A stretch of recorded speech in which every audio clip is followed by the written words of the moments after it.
Iran supreme leader ఆయితొల్లా Ali ఖైమానీ తన వారసుల్ని ప్రకటించడం జరిగింది.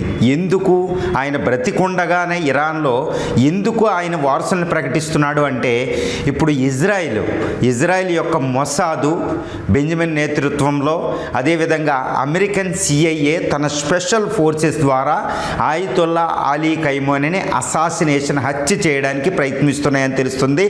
డొనాల్డ్ ట్రంప్ అయితే ఆయితొల్లా అలీ ఖైమానీని బంధించడమా చంపేయడమా చేయడానికి ఆల్రెడీ ఆర్డర్స్ ఇచ్చారని తెలుస్తుంది. అది ట్రంప్ యొక్క యుద్ధ వ్యూహంగా కూడా బయటకు వస్తుంది.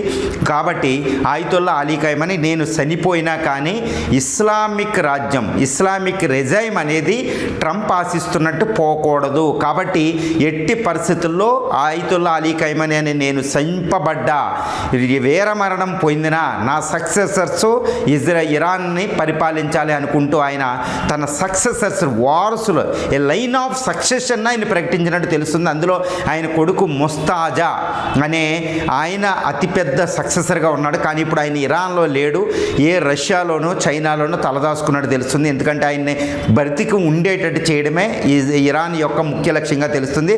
తర్వాత ఆలీ లారిజానీ అనే ఆయన ఇప్పుడు ప్రస్తుతం ఆయితొల్లా అలీ ఖైమానీ సక్సెసర్గా ఇప్పుడు ఇరాన్లో, ఒకవేళ ఆయితొల్లా అలీ ఖైమానీ బయటికి రాలేని పరిస్థితి వచ్చినా, చనిపోయినా ఆలీ లారిజానీయే మొత్తం మొత్తాన్ని ముందుండి నడిపించేటట్టు, ప్రభుత్వాన్ని నడిపించేటట్టు ఆయన వెంటనే ప్రకటించినట్టు తెలుస్తుంది.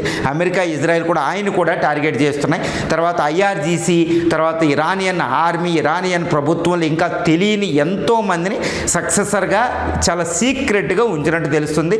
అంటే ఒక 20 నుంచి 30 మందిని ఆయితొల్లా ఖైమానీ తర్వాత వారసులు, ఒకళ్ళు చనిపోతే ఒకళ్ళు చనిపోతే ఇంకొకళ్ళ సక్సెసర్ లైన్ అంటారు.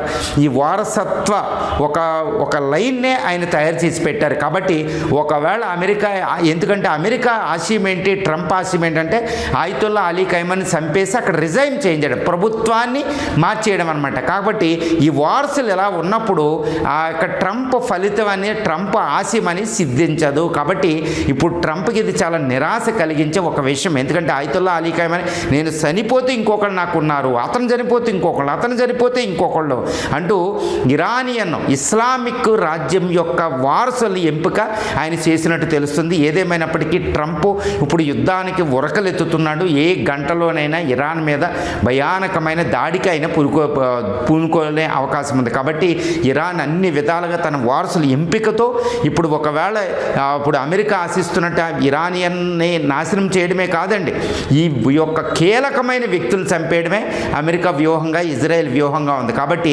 ఆయితొల్లా ఖైమానీ ఈ వారసుల ఎంపిక ద్వారా అమెరికాకి, అదేవిధంగా ఇజ్రాయెల్కి చాలా పెద్ద షాక్ ఇచ్చినట్టు తెలుస్తుంది.